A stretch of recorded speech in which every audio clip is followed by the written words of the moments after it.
सबको नमस्कार। पिछला एक हफ्ता अपने दिल्ली वालों के लिए उसके पहले वाले एक हफ्ते से थोड़ा बेहतर था। पिछले एक हफ्ते में उसके पहले वाले एक हफ्ते से कम केस आए, कम लोगों की मृत्यु हुई और काफ़ी लोग ठीक होकर अपने घर गए हैं। मैं आपके सामने कुछ डेटा रखना चाहूँगा। कोरोना जब से शुरू हुआ, 7वें हफ्ते में, पिछले से पिछले हफ्ते में 7वें हफ्ते में 850 केस आए थे। एक बार तो हम घबरा गए थे। मैंने आप लोगों के सबके सामने आके कहा था कि बहुत तेज़ी से फैल रहा है। 850 नए केस आए थे 7वें हफ्ते में, और पिछले हफ्ते 8वें हफ्ते में 622 केस आए हैं, थोड़े कम हुए। दुनिया भर में देखा गया कि एक बार कोरोना बढ़ना चालू करता है तो इतनी तेज़ी से बढ़ता है कि हफ्ता दर हफ्ता फिर वो डबल, चौगुना, 8 गुना, 16 गुना बढ़ता जाता है। फिर वो डबल पे डबल होता जाता है। लोग कहते हैं 4 दिन में डबल हुआ, 8 दिन में डबल हुआ, लेकिन 7वें हफ्ते में पिछले से पिछले हफ्ते में 850 केस आए थे और पिछले हफ्ते 622 नए केस आए थे। 7वें हफ्ते में 21 लोगों की मौत हुई थी, पिछले हफ्ते में 9 लोगों की मौत हुई थी। हमारा मकसद है एक भी व्यक्ति की मौत नहीं होनी चाहिए। थोड़ी कम हुई थी। पिछले से पिछले हफ्ते 21 लोगों की मौत, पिछले हफ्ते 9 लोगों की मौत हुई थी। पिछले से पिछले हफ्ते 7वें हफ्ते में 260 लोग ठीक होके गए थे। अस्पतालों से 260 लोग ठीक होके अपने घर गए थे। 8वें हफ्ते में, यानी कि पिछले हफ्ते, 580 लोग ठीक होके अपने घर गए थे। तो एक तरह से दुगने से भी ज़्यादा लोग ठीक होके अपने घर पिछले हफ्ते गए थे।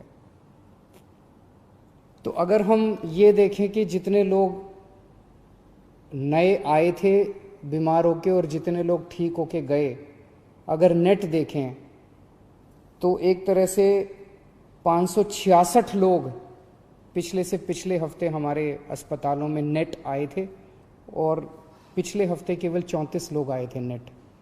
तो एक तरह से पिछला हफ्ता अच्छा रहा। हम सब लोगों ने, आप सब लोगों ने बड़ी कठिनाई के साथ ये जो लॉकडाउन है इसका पालन आप लोग कर रहे हैं, और अगर हम इसी तरह से पालन करते रहें तो मुझे उम्मीद है इस महामारी से हम लोग निजात पा सकते हैं।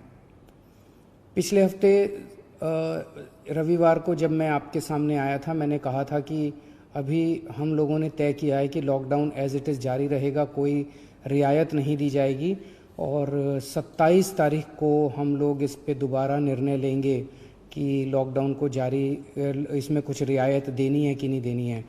तो एक ही रियायत आज हम दे रहे हैं, वो ये कि परसों रात को केंद्र सरकार ने कुछ तरह की दुकानें खोलने का निर्णय लिया है। उस केंद्र सरकार के आदेश को हम दिल्ली में भी लागू कर रहे हैं। ये आदेश क्या है ये मैं आपकी जानकारी के लिए बता दूं। जो एसेंशियल सर्विसेज की दुकानें थी, दवाई की दुकान, किराने की दुकान, खाने पीने की दुकान, सब्जियों की, फ्रूट्स की दुकान, दूध की सर्विसेज, वो जो एसेंशियल सर्विसेज हैं वो तो जारी रहेंगी, उसको कोई छेड़ नहीं रहा।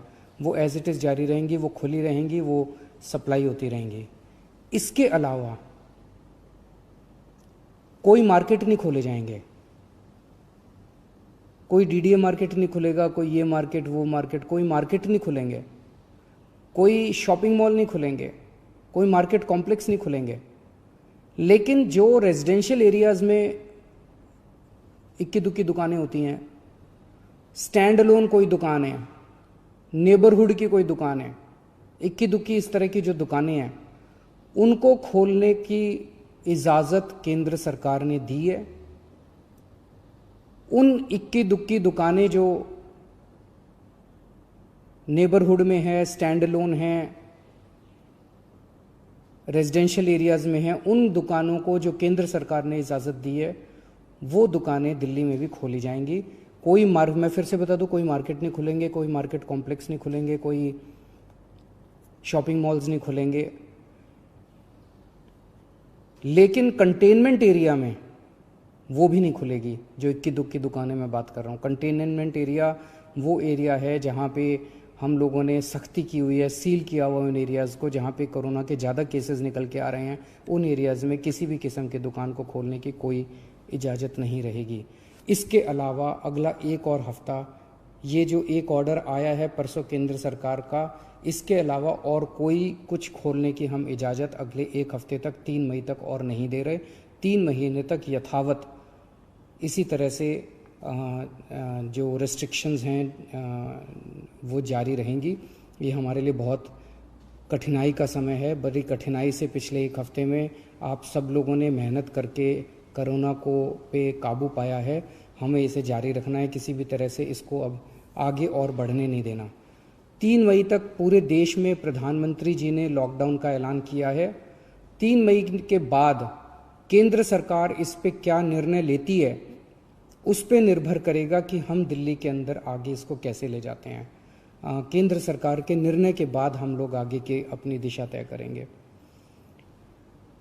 एक अच्छी खबर है, कल मैंने बताया था आप लोगों को, प्लाज्मा से अच्छे नतीजे आ रहे हैं। प्लाज्मा के जो अभी तक ट्रायल्स किए गए उसके अच्छे नतीजे आ रहे हैं। एक एक मरीज़ के ऊपर मैं खुद नज़र रख रहा हूँ। कल एक मरीज़ थे LNJP में जो कि काफ़ी उनकी नाजुक हालत थी और डॉक्टरों के हिसाब से वो सिंक करते जा रहे थे। उनको प्लाज्मा दिया गया और उनकी तबीयत में काफ़ी अच्छा सुधार हुआ है। आज सुबह तक काफ़ी सुधार हुआ है उनकी तबीयत में।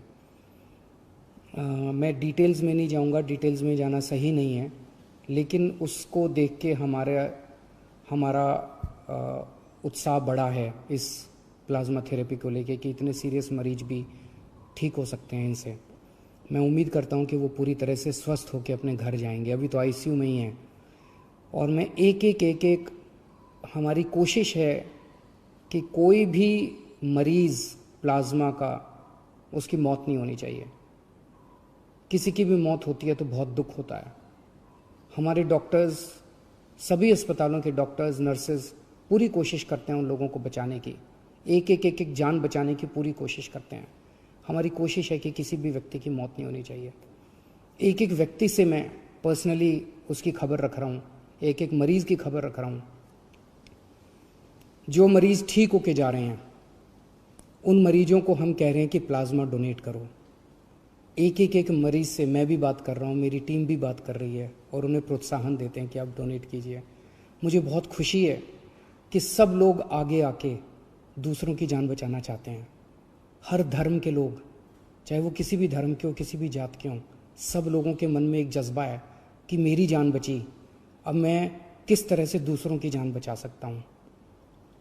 मेरे मन में एक विचार आ रहा था, मैं सोच रहा था कि कल को, अब जब मैं पिछले कुछ दिनों से लोगों को ब्लड डोनेट करने के लिए, प्लाज्मा डोनेट करने के लिए इतना हम लोग उनको प्रोत्साहित कर रहे हैं, तो मेरे मन में एक विचार आ रहा था कि कल को कोई पेशेंट, मान लीजिए हिंदू है और बहुत सीरियस है, हो सकता है उसको मुसलमान का प्लाज्मा उसकी जान बचाए।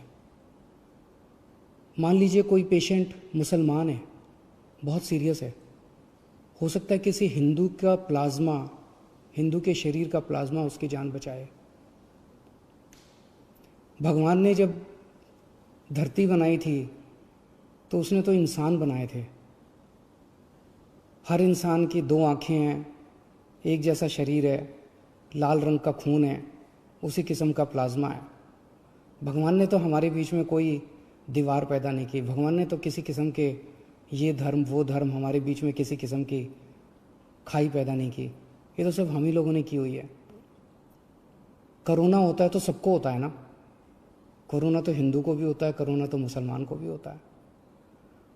और आपके शरीर का प्लाज्मा जब बचाता है तो वो हिंदू का प्लाज्मा भी दूसरे को बचाता है, मुसलमान का प्लाज्मा भी बचाता है। हिंदू का प्लाज्मा मुसलमान को भी बचाता है, मुसलमान का प्लाज्मा हिंदू को भी बचाता है। तो फिर ये दीवारें हम लोगों ने आपस में क्यों पैदा की हुई हैं? कम से कम ये कोरोना की बीमारी से हम ये सीख तो ले सकते हैं। अगर हमारे देश के सब लोग, हिंदू, मुसलमान, सिख, ईसाई, जैन, बौद्ध, हम सब मिलके एक साथ काम करेंगे, प्यार और मोहब्बत से काम करेंगे, तो ये देश को कोई नहीं हरा सकता। इस देश के सामने पूरी दुनिया को झुकना पड़ेगा। हमारा देश इतना अच्छा है। और अगर हम बट गए, आपस में लड़ते रहे, तो फिर कोई उम्मीद नहीं बचती है। तो मुझे लगता है इससे हमें ये सबक लेना चाहिए। अगर आपके मन में कभी भी कोई दुर्भावना आती है किसी दूसरे धर्म के व्यक्ति के प्रति, तो ये सोच लेना कि हो सकता है उसका प्लाज्मा कल को आपके काम आए और आपकी ज़िंदगी बचाए। Thank you.